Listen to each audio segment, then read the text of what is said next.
Have you ever taken a photo in the fog and thought, this photo would have looked great without this fog? Well, today we are going to fix that. I will show you how to turn a foggy photo like this into one that looks like this. The colors are back, the contrast is back, and the foggy look is completely gone. So, let's start by opening up this image in Lightroom. Before touching anything related to exposure or colors, I am first going to take care of the lens corrections. I'll just enable remove chromatic aberration and apply the lens profile correction. Since this image was taken in a dense forest, this feels a little too cold for me. So I'm just going to push the temperature slider a little to the right. Now, this is just a personal choice. I'm just eyeballing the temperature based on how I remember the scene looking that day in the field itself. The tint also feels a little too green to me, so I'm going to add some magenta using the tint slider here. Now, starting with the global adjustments, I will begin with the exposure. Since the fog is making the image look a little too bright, I will slightly bring down the exposure and pull up the contrast a bit. Next, I will pull down the highlights just a bit and then introduce some blacks in the image since this image looks very washed out. You can hold the Alt or Option key to bring up the threshold map. This helps you make sure you are not dragging it too low and introducing pure blacks into the subject. One of the most useful tools for foggy images like this is the Dehaze slider. As the name suggests, it does a great job of reducing the haze in an image like this, but if you push it too far, the image can start to look way too contrasty. Now that the basic global adjustments are done, the next step is to work on the denoise. For this, I am going to use the DxO PureRAW 6 for cleaner and sharper denoising. You can get 15% off DxO PureRAW with my code ARGHYA, which I will leave in the description below. To open DxO PureRAW from Lightroom, click on File tab, click on Plugin Extras, and then select Preview and Process with DxO PureRAW 6. When you open PureRAW 6, you will see the before and after of your image in the center, with some default settings already applied to your image. On the right hand side, you can see there are two denoising modes available from DxO PureRAW 6. First is the D-Prime 3, which is faster with a good balance between noise reduction and details. And secondly, the D-Prime XD3. It is a more intensive processing designed to extract finer detail and handle tougher, noisier images. For this image, I am going with the D-Prime XD3 model. Always zoom in when adjusting the noise reduction and detail settings, so you can judge the results more accurately. As you can see, it did a tremendous job using the default settings itself in preserving the details as well as reducing the noise from this image. But I still felt like the luminance noise reduction is a bit too harsh on the image.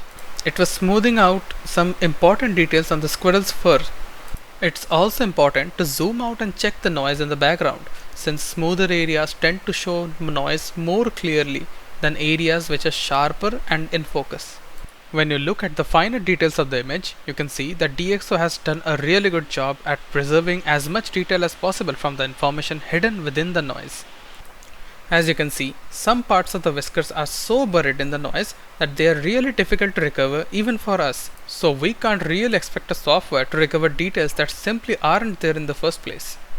Once you're happy with the result, click on Process Now. This will take you back to Lightroom and create a new DNG file where you can continue editing the image as usual. So, the first two major steps are done, the basic global corrections and denoising. Now all that's left are the final adjustments. Now that I've got the DNG file from the DxO PureRAW, I will start with a little sharpening in Lightroom. Since PureRAW also sharpens your image after denoising, I will use a very small amount of sharpening here. You can hold the Alt or Option key to see the areas affected by the sharpening. I will adjust this to exclude the background from getting sharpened. After this, I am gonna slightly go over the basic global adjustments once more to make sure that I have everything set to start with the local adjustments, that is the masking panel. Well, I am going to speed this part up a little to save us some time. Now we are coming to a very powerful tool, the tone curve. The tone curve lets you control the brightness of different parts of the image from shadows all the way up to the highlights. By adjusting the curve, we can fine-tune the contrast and give the image the overall look we want. For this image, I am going to use it to add a little more contrast and depth and bring out the image out of that foggy flat look. As you can see, this gives us a much more local and targeted contrast in the image. Now we come to the local adjustments, also known as the masking panel. To open it, simply click on the fifth icon in the toolbar, which is the masking tool. The first mask I'm going for is to enhance the subject. I usually create the mask using both select subject as well as the select object, since in some cases one gives me a better result than the other. Just a little tip to keep in mind.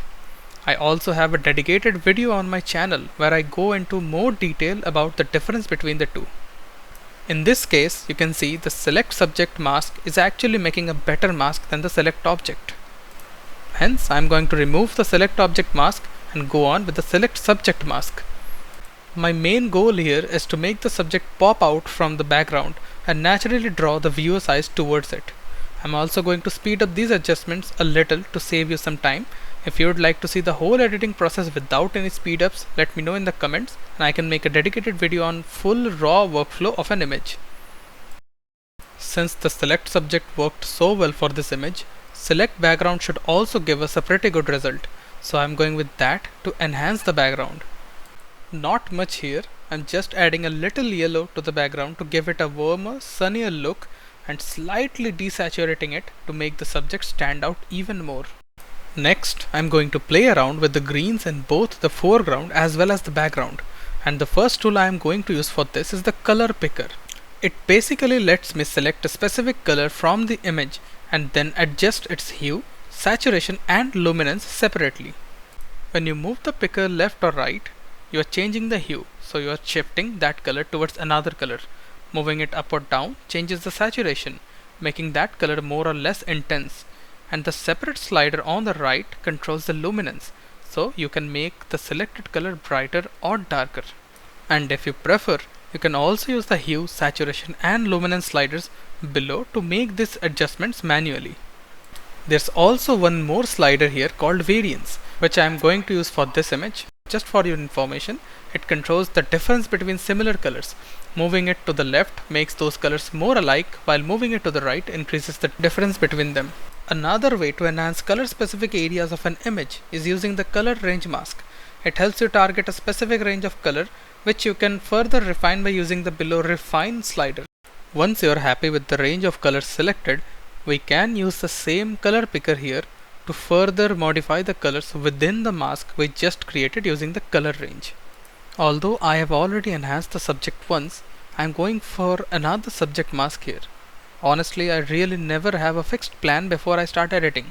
I just have an idea in my head of how I want the final image to look, and then I keep on tweaking things until I get there. Sometimes I'll make the same mask 5 times because apparently the first 4 weren't good enough. For this mask, I'm mainly focusing on the sharpness of the squirrel, so I'm playing around with the texture and clarity sliders to find out what I can do to make it look the sharpest, but without introducing any kind of artifacts in the image. Always zoom in while adjusting these sliders, because it's very easy to overdo them and make the image look a bit over processed. The next thing I noticed in this image that was getting a bit too much attention was the rice in the squirrel sand. It's a little too bright and eye-catching, so I'm just going to dim it down a bit. While dimming down the brightness of the rice in its hand, I'm also making sure not to underexpose it too much and make the rice look grey, since that would make the image look unnatural again. So, now comes one of the most important parts of any wildlife image, the eyes of the subject. And remember, simply pushing the exposure slider doesn't always give you the best result. Sometimes it's better to use a combination of exposure, contrast, highlights, the whites and the clarity slider to bring out the eyes naturally. Next, I'm going to add a radial filter to select the area behind the squirrel. Then I will subtract the subject from the mask so that the adjustment only affects the background. Now I'm adding a little bit of light behind the subject. This helps separate the squirrel from the background and gives the image a bit more depth. It also adds some warmth to the overall image, almost like there's a bit of sunlight coming through. Since the background is quite cool already, I felt this little bit of warmth was necessary. Even after all these edits, the foreground and the upper part of the background are still getting a bit too much attention. So I'm going to use 2 linear gradients to slightly lower the brightness in both areas, keeping the viewer's attention mainly on the subject and most importantly on its eyes. As you can see, the linear gradient is also covering part of the subject, but we don't want to dim the subject. So I'm going to subtract the subject from the mask, keeping the adjustment limited to the background only. Now the background feels much less distracting and the focus naturally shifts back to the subject. I feel like I've darkened the background a little too much, so I'm going to tone it down a bit and make it look more natural.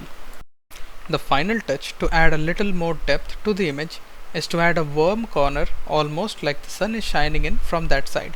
For this, I'm going to use a radial gradient once again and place it carefully in the direction of the light. I like to add just a little warmth here, nothing too much, just a touch of yellow in the corner to bring out that sunny feel. You can see the difference it makes. It's subtle, but it just feels right. Now one very small but important adjustment I like to make on images like this is to the highlights on the subject. In this image, the edge fur of the squirrel is catching the sunlight.